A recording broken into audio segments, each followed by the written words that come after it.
सब देवता दैत्यों पर विजय प्राप्त करके बड़े आनंद में उत्सव मना रहे थे। तो देखा भगवान ने कि इनको अहम हो गया है, मैं बलवान हूँ और मैंने दैत्यों पर विजय प्राप्त की। तो सभा के सामने भगवान एक यक्ष रूप में प्रकट हुए।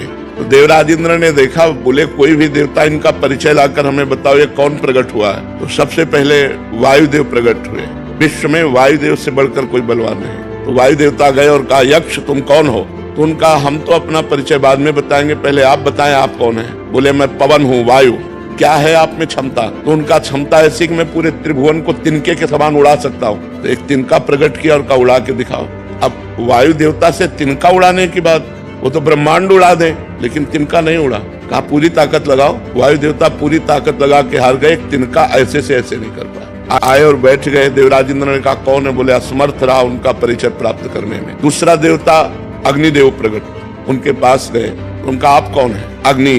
बोले आपकी सामर्थ? बोले त्रिभुवन को उपले की तरह जलाकर भस्म कर सकता हूँ। तो उसी तिनके को कहा तुम भस्म करके दिखाओ। तिनके की तरफ देखा, कुछ नहीं हुआ। पूरा पावर लगा दिया, कुछ नहीं हुआ।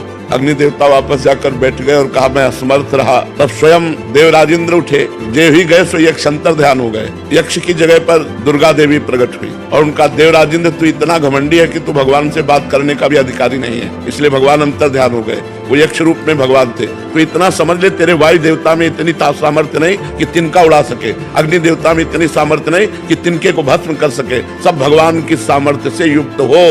घमंड मत करो, भगवान ही तुम्हारे अंदर अपनी सामर्थ्य प्रकट करते हैं, तब तुम अपना कार्य कर सकते हो।